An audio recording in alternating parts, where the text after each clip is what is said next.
Cada cabeza es un mundo. Y de un tema hay diferentes puntos de vista. Pero conversando se entiende la gente.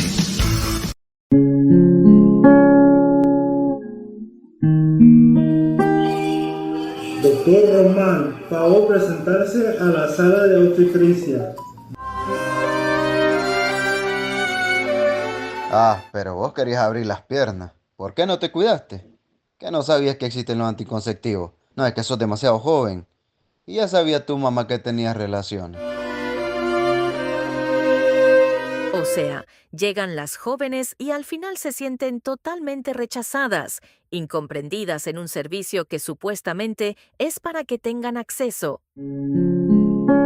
La violencia que se oculta tras las salas de obstetricia.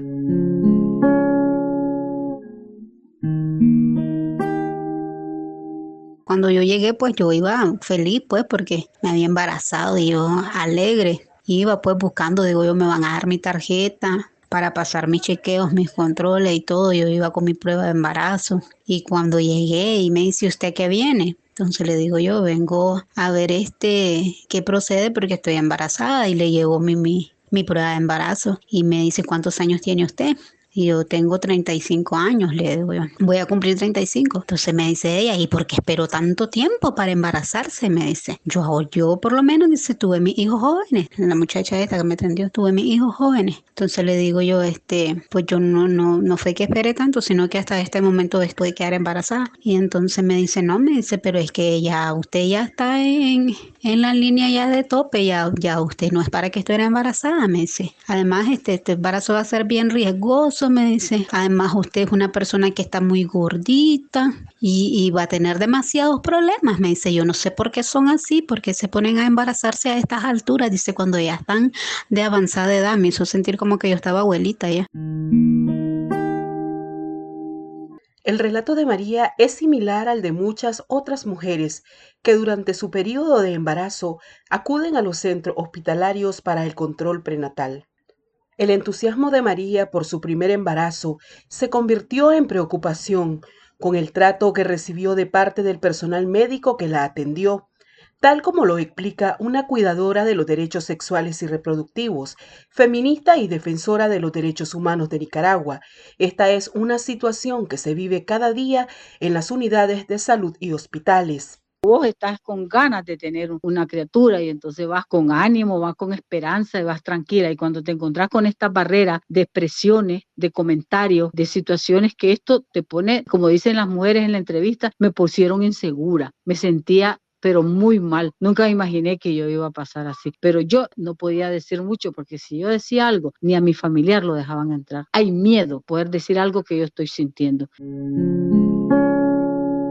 María relata que su parto fue una experiencia traumática por los cuestionamientos y el maltrato que recibía, también porque su embarazo se adelantó súbitamente.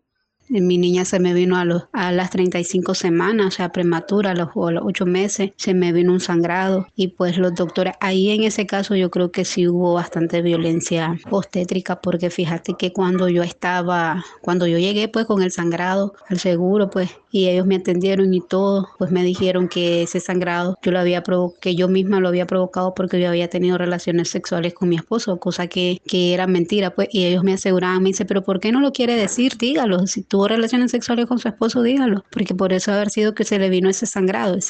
Y más sin embargo, yo tenía más de 3 meses de no tener relaciones sexuales, por lo mismo, como era primeriza, teníamos bastante temor, pues, de lastimar al bebé y cosas, pues, que les pasa a los padres primerizos. María no supo sino hasta después que todo el maltrato que vivió por parte del personal de salud durante su periodo de gestación se denomina violencia obstétrica. Para ampliar sobre este término de uso relativamente reciente, una feminista e investigadora que ha trabajado en el sistema de salud público señala.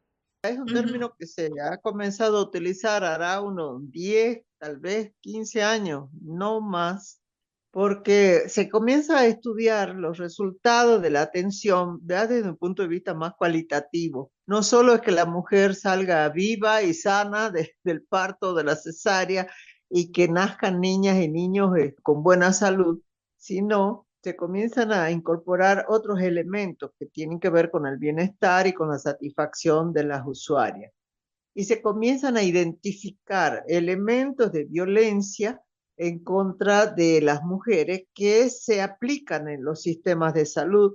La violencia obstétrica es parte de la violencia de género, sin embargo, es una forma de violencia desconocida y normalizada por la falta de información, pero también por la falta de sensibilidad generada por las condiciones estructurales del sistema de salud. Este es un término desconocido, inclusive para el personal de salud, que no cuentan hasta de nosotras mismas, pues ni cuenta nos dábamos que esta es una cosa establecida, gente que ya empezó a trabajar, a hacer investigaciones y a darse cuenta de qué cosa se estaba haciendo durante la atención del parto y puerperio, porque se refiere a estas etapas.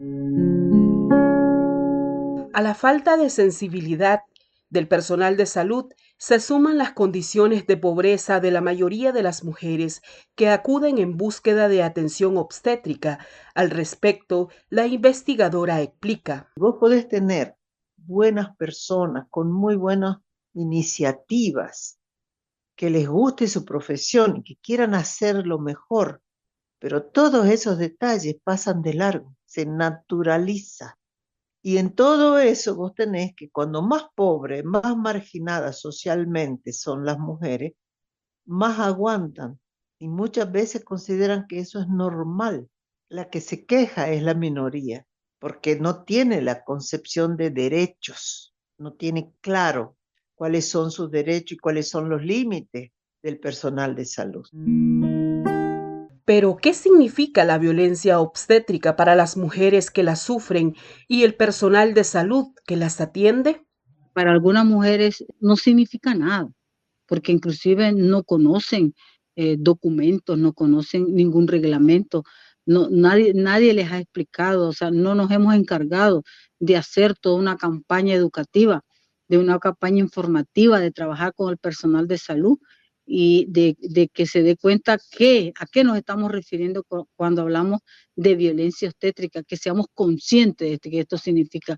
La cuidadora de los derechos sexuales y reproductivos advierte que muchas veces se confunde la violencia obstétrica con la negligencia obstétrica. El testimonio de Erika, una mujer de 27 años que esperaba a su segundo hijo, es un ejemplo de negligencia.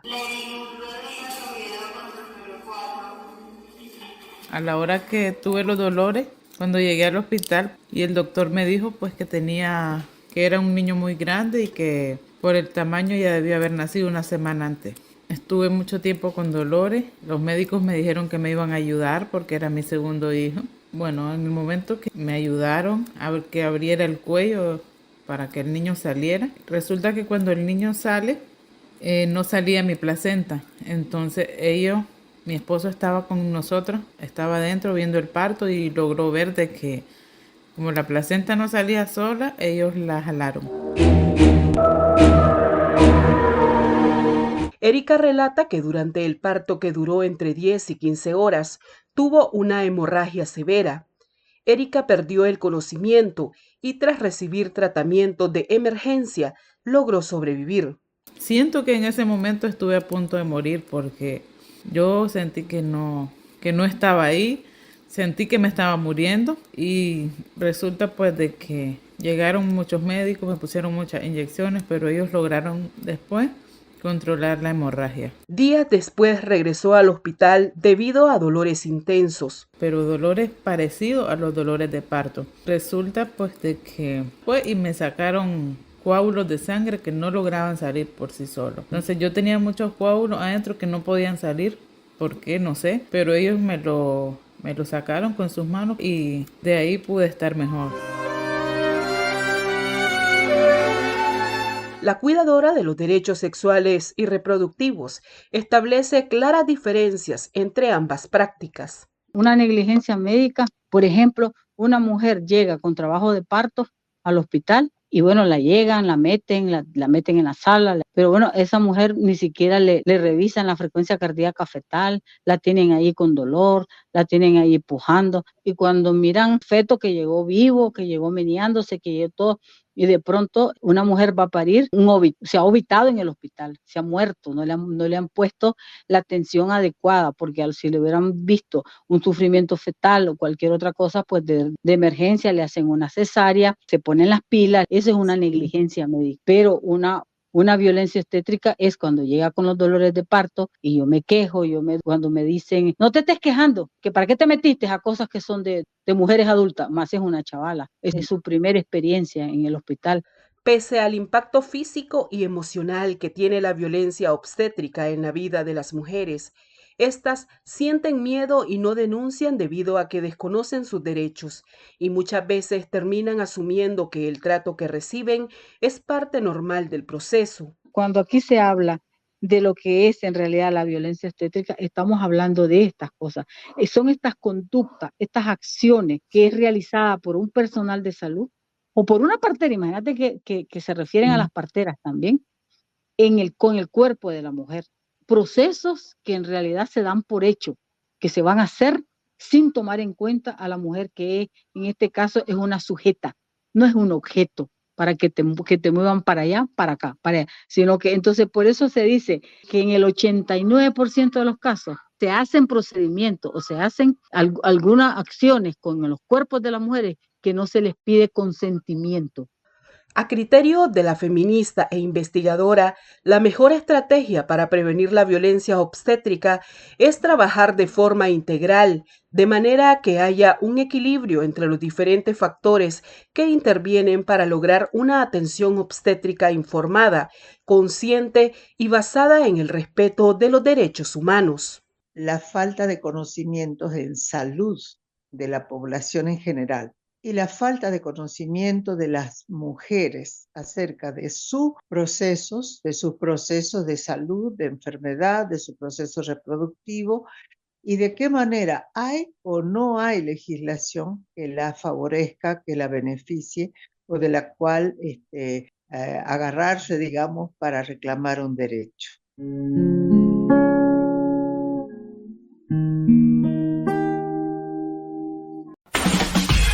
Cada cabeza es un mundo. Y de un tema hay diferentes puntos de vista. Pero conversando se entiende la gente.